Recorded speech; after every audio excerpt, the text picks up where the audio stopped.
My dear friends, let me start with something a little uncomfortable. Imagine you are 80 years old. You're sitting quietly in a room. The house is silent. The phone doesn't ring as often. Your body has slowed down, but your mind is wide awake. And suddenly, your younger self walks into the room. The version of you sitting here today. Now tell me, what would that 80-year-old version of you say? Would they smile and say, I'm proud of you, you lived well? Or would they look at you with regret and whisper, you worried too much, you waited too long, you missed what truly mattered? That moment, that imaginary conversation is not just imagination. It is a mirror. Because one day, whether we like it or not, we will all meet that older version of ourselves. And the question is not whether that day will come, the question is what will they say to you? Today, I want to share a few life lessons, not ideas to impress you, but truths that can transform you. Because once you truly understand them, you will never be the same again. One of the greatest illusions we live under is the belief that things will remain the way they are. When happiness comes, we feel it will stay forever. When pain arrives, we fear it will never leave. But life, in its quiet wisdom, keeps reminding us of one profound truth. Everything is temporary. Think about your own life. There were moments when you felt completely broken, times when you thought, this is it, I cannot handle this anymore. And yet, here you are today. That pain did not stay, it passed. Just like a storm that feels endless at night, but by morning the sky is clear again. In the same way, there were moments of great joy celebrations, achievements, laughter filled evenings. At that time, you wished you could freeze those moments forever. But they too moved on. Not because life is cruel, but because life is constantly flowing. When we truly understand this, something beautiful happens within us. We stop clinging. We stop resisting. We begin to accept. When success comes, instead of becoming arrogant, we become grateful. We understand this is a blessing for now. And when failure comes, instead of collapsing, we remind ourselves this is just a phase. There is a certain lightness that comes with this realization. You no longer carry the heavy burden of permanence. You don't overreact to situations. You don't lose yourself in temporary emotions. Imagine holding water in your hands. If you try to freeze it, control it, or hold it too tightly, it slips away. But if you simply allow it to rest in your palms gently, you can experience it fully. Life is the same. This lesson doesn't make you detached in a cold way. It makes you present. Because when you know something won't last forever, you value it more deeply. You listen more carefully. You love more openly. You forgive more quickly. And when difficult times come and they will, you don't ask, why is this happening to me? Instead, you quietly remind yourself, this too shall pass. And in that moment, you find strength you didn't know you had. We all want control. Control gives us a sense of security. We plan our lives carefully, what we will do, when we will do it, how things should unfold. And when life follows our plan, we feel satisfied. But when it doesn't, we feel frustrated, anxious, even helpless. The truth is, much of our suffering comes not from what happens, but from our resistance to what happens. We try to control people, how they should behave, how they should speak, how they should treat us. We try to control outcomes, how situations should turn out. But life is far bigger than our plans. Think about it. Can you control what others think about you? Unexpected events? The past? No matter how hard you try, these things remain beyond your reach. And yet, we exhaust ourselves trying. It's like trying to control the wind. Instead of adjusting your sail, you keep shouting at the sky. And that only leads to frustration. Peace begins when you shift your focus. Instead of asking, how do I control everything? Start asking, what is within my control? Your actions, your attitude, your response. That's it.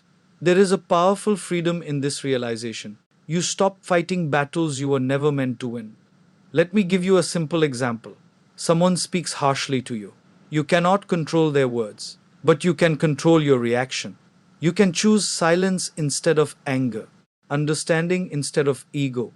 And that choice changes everything. When you let go of the need to control, you don't become passive, you become wise. You still give your best effort, you still work hard, but you are not attached to the outcome. Because you understand that life has its own intelligence. Sometimes Things don't happen the way you want because something better is waiting. But you can only see that when you stop trying to control every detail. So breathe, do your best, and then let life do the rest. We live in a world that celebrates achievement.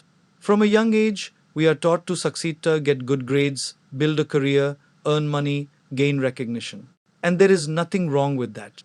But somewhere along the way, we begin to measure our worth only by what we achieve and not by how we connect.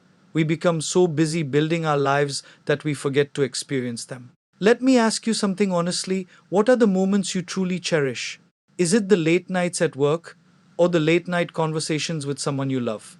Is it the promotion letter or the smile of your parents when you sit with them? At the end of the day, it is always the people who make life meaningful. Achievements may bring comfort, but relationships bring warmth. And warmth is what the heart remembers. There is a silent tragedy in modern life. We are more connected than ever through technology, yet more disconnected emotionally. We send messages, but we don't listen. We react, but we don't understand. We are present physically, but absent mentally. And slowly, relationships begin to weaken. Not because of big conflicts, but because of small neglects. A call not made, a moment not shared, a feeling not expressed. Over time, these small gaps become big distances. That's why this lesson is so important. Make time for people, not leftover time, not distracted time, but real, intentional time. Sit with your family without your phone. Listen to your friends without interrupting. Express love without hesitation.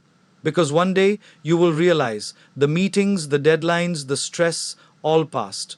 But the moments you spent or didn't spend with your loved ones stayed. And that realization changes how you live. The greatest battlefield in life is not outside, it is within. Your mind has incredible power. It can lift you to great heights or pull you into deep darkness. The situation may be the same, but your interpretation changes everything. Two people lose their jobs. One says, "My life is over." The other says, "This is a new beginning." Same event. Different mindset, different outcome. Your mind is like a lens. If the lens is dirty, everything you see appears unclear. If the lens is clean, even ordinary things look beautiful. But here's the challenge. If you don't train your mind, it will naturally drift toward negativity. It will remind you of your failures. It will amplify your fears. It will replay your worst moments. And slowly, without realizing it, you start believing those thoughts. That's why awareness is so important. You are not your thoughts. You are the observer of your thoughts. And once you understand this, you gain power. You can choose what to focus on. Instead of feeding your mind with negativity, comparison, criticism, constant worry, start feeding it with something better. Gratitude, learning, reflection. Spend time in silence. Read something meaningful. Surround yourself with people who uplift you. Because your environment shapes your mind and your mind shapes your life. When your mind becomes your friend, something shifts within you. You become calmer in chaos, stronger in difficulty, happier in simplicity. And life no longer feels like a struggle, it feels like a journey. Time is the only resource you can never earn back. Money can be earned again, opportunities can return. But time, once gone, is gone forever. And yet, we spend it so casually. We say, "I'll do it tomorrow, I'll call them later, I'll start when the time is right."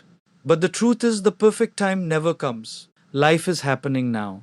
Every minute you spend is a piece of your life you are giving away. So the real question is not, "Do I have time?" The real question is, "Where is my time going?"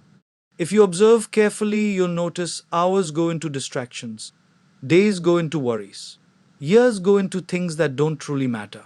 And then one day, we look back and wonder where life went. This lesson is not about becoming strict or mechanical. It's about becoming aware. Use your time intentionally. Spend it on things that add value.